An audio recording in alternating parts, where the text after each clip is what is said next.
Hello friends, সবাই কেমন আছো? আশা করি সবাই ভালো আছো। আমিও অনেক ভালো আছি।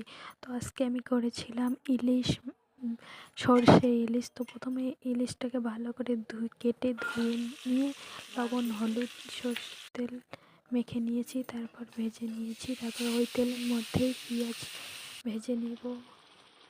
তারপরে পেঁয়াজ মরিচ ভেজে নিয়ে ওইখানে লবণ, হলুদ গুঁড়ো, জিরে গুঁড়ো দিয়ে মশলাটা কষিয়ে নিব। এরকম মশলাটা তেল ছেড়ে দিয়েছে। তারপরে এইদিকে একটা বাটিতে পোস্ত আর সর্ষে আমি বেটে রেখেছিলাম, ওটাই দিয়ে দিলাম। দিয়ে ভালো করে আরও কষিয়ে নিব। দেখো, যখন মশলা থেকে তেল ছাড়বে তখন আমি ধনে পাতাটা উপর থেকে দিয়ে দিব। দিয়ে নাড়াচাড়া করে আমি মাছগুলো দিয়ে দিব। মাছগুলো একটু কষানো হয়ে এলে উপর থেকে একটু জিরের গুঁড়ো দিয়ে দিব। তারপর আমি মাছটা ফুটে এলে এর উপর থেকে 4টে মতো কাঁচা লঙ্কা আমি কেটে দিয়ে দিব।